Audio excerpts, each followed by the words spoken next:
Oke, bismillahirrahmanirrahim. Assalamualaikum warahmatullahi wabarakatuh. Waalaikumsalam warahmatullahi Waalaikumsalam warahmatullahi wabarakatuh. Baiklah, di malam yang insya Allah selalu berkah. Semoga kita selalu diberikan kesehatan dan selalu diberikan rezeki yang berlimpah. Baiklah, tema pembicaraan pada malam hari ini adalah cerdas berkomunikasi dalam berorganisasi.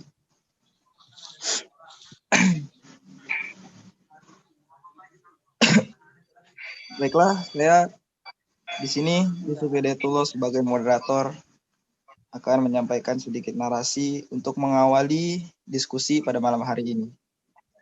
Baiklah, dalam sebuah organisasi atau perusahaan, tentunya diisi oleh berbagai jenis manusia demi terwujudnya organisasi yang berkembang dan maju. Manusia-manusia yang berkumpul di sana haruslah saling berinteraksi satu sama lain. Proses interaksi di antara manusia itulah yang disebut dengan proses berkomunikasi.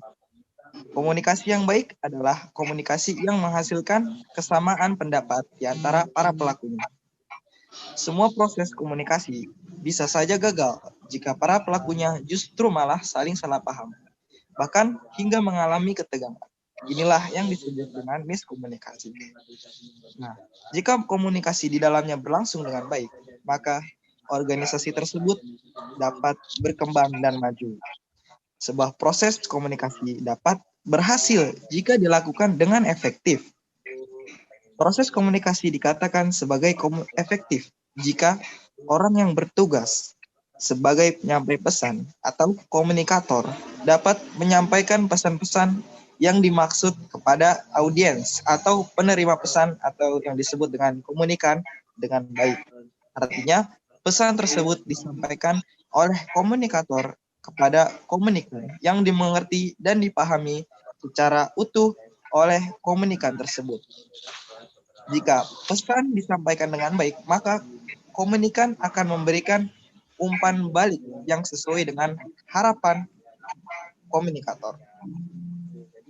Nah, jadi sebuah organisasi itu dinyatakan berhasil jika di dalamnya para anggotanya itu sudah saling berkomunikasi dengan baik. Nah, di sini ada sebuah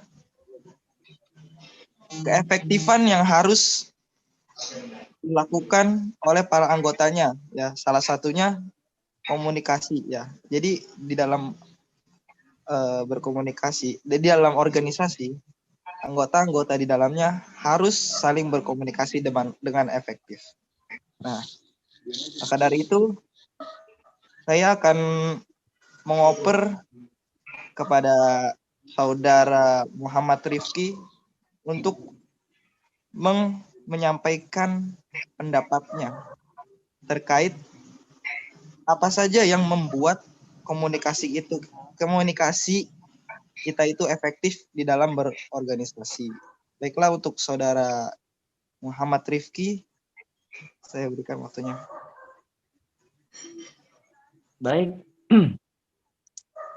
Cara berkomunikasi dalam organisasi yang efektif dan efisien yaitu selalu menghargai pendapat lawan bicaranya.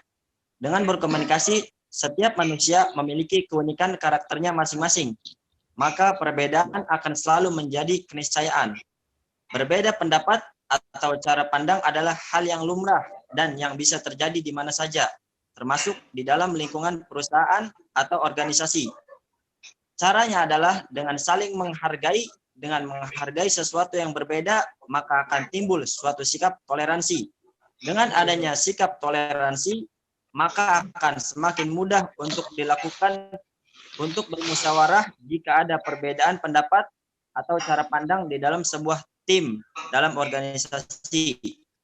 Dengan sikap toleransi ini juga, setiap anggota tim atau setiap anggota organisasi dapat memberi dan menerima masukan atau kritik dengan terbuka. Memang tidak semua pendapat atau hal yang berbeda itu dapat diakomodir, tapi jika dikomunikasikan dengan baik, maka akan didapatkan jalan tengahnya yang sepakati oleh semua pihak. Dengan begitu pula, perselisihan atau konflik dapat dihindari. Mungkin itu salah satu hal yang efektif dan efisien untuk berkomunikasi dalam organisasi. Selanjutnya akan disampaikan oleh teman kami, yaitu Noval Fahrul. Baik, terima kasih Saudara Rifki. Menurut saya dalam berkomunikasi untuk menciptakan organisasi yang baik, kita harus memberikan feedback. Feedback atau umpan balik ini adalah respon yang diberikan ketika ada pihak lain yang mengajak untuk berkomunikasi. Ketika kita tidak memberikan respon saat ada orang lain yang mengajak berkomunikasi, maka kita bisa dianggap tidak peduli kepadanya. Hal ini tentu akan menimbulkan sikap curiga dan ini sangat tidak sesuai dengan konsep komunikasi yang efektif, apalagi dalam hal berorganisasi.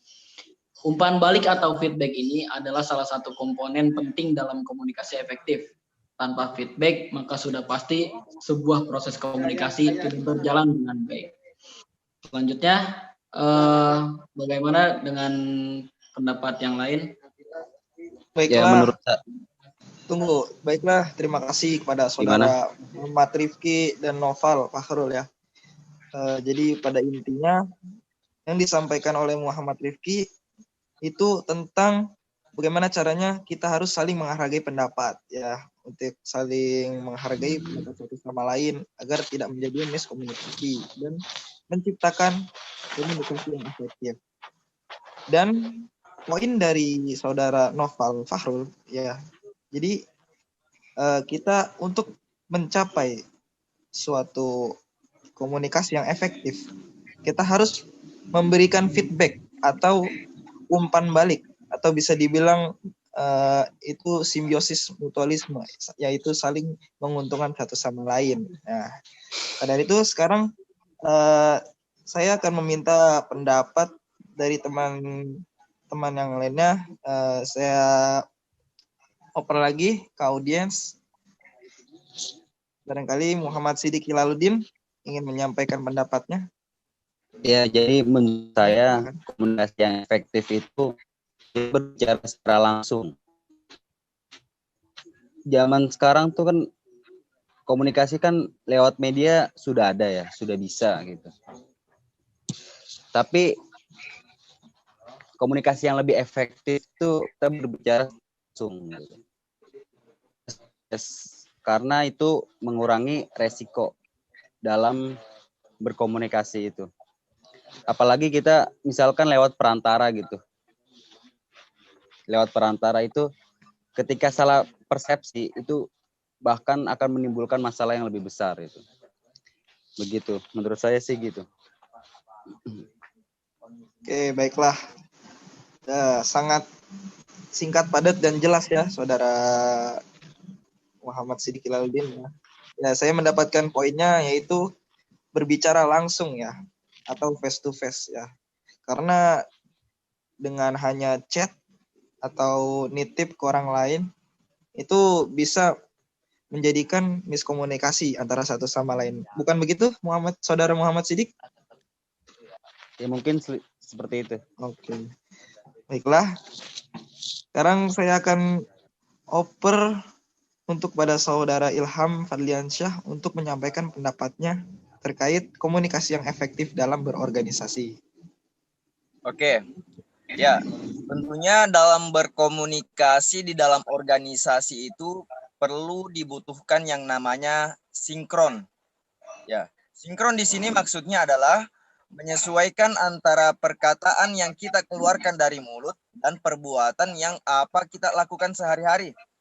Apalagi misalnya kita berada di posisi sebagai atasan nih, atau pemimpin dalam tim kerja. Kesesuaian antara tindakan dan ucapan sekaligus dapat menunjukkan integritas seseorang. Misalnya, ketika kita berbicara kepada anggota tim untuk selalu berdisiplin dengan waktu, maka kita juga harus melakukannya. Jadi sebagai atasan, kita tunjukkan kepada anggota tim bahwa kita berdisiplin dengan waktu, antara lain dengan ketepatan waktu, misalnya menyelesaikan deadline pekerjaan. Oke, dengan apa yang kita lakukan, dengan begitu anggota tim yang kita bawahi semuanya itu dapat lebih mempercayai kita, dan mereka juga akan segan jika melakukan hal yang sama. Oke, mungkin hanya itu dalam hal sinkron. Jadi dalam berkomunikasi itu harus dibutuhkan yang namanya sinkron ya. Sinkronisasi antara perkataan dan perbuatan. Oke, itu aja. Baiklah, terima kasih Saudara Ilham Fadliansyah atas pendapatnya. Jadi yang saya dapat dari Saudara Ilham Fadliansyah, poinnya adalah untuk menciptakan komunikasi yang efektif dalam berorganisasi ada salah satu aspek yaitu sinkron ya. Jadi sinkron. harus pas antara perkataan dan perbuatannya. Jadi nggak boleh takmur wala takmal. Bukan begitu Ilham, Saudara Ilham Fadliansyah? Oke. Ya. Yang terakhir saya akan meminta pendapat kepada Saudara Muhammad Wildan Sofyan. Ya, baiklah. Untuk Saudara Muhammad Wildan Sofyan, saya persilakan untuk menyampaikan pendapatnya terkait cara berkomunikasi yang efektif dalam berorganisasi. Baiklah, silakan. Ya, terima kasih Saudara Yusuf. Menurut pendapat saya, berkomunikasi dalam sebuah organisasi, kita harus selalu update. Di dalam lingkungan perusahaan, biasanya muncul informasi-informasi yang baru. Dengan membiasakan diri untuk selalu update atau selalu mengetahui informasi yang baru-baru yang datang. Dengan hal-hal baru yang terjadi di lingkungan perusahaan, maka kita juga dapat berpikir cepat untuk segera menyesuaikan diri. Jika sampai terlambat mengetahui hal-hal yang baru yang muncul di perusahaan, maka kita juga bisa terlambat meresponnya. Dan itu bisa mengakibatkan tidak baik bagi kinerja kita sendiri. Mungkin cukup sekian. Saya kembalikan kepada moderator. Baik, terima kasih Saudara Wildan Sofyan. Ya, mungkin maksudnya poinnya itu jadi para anggota dalam organisasi itu harus saling update ya.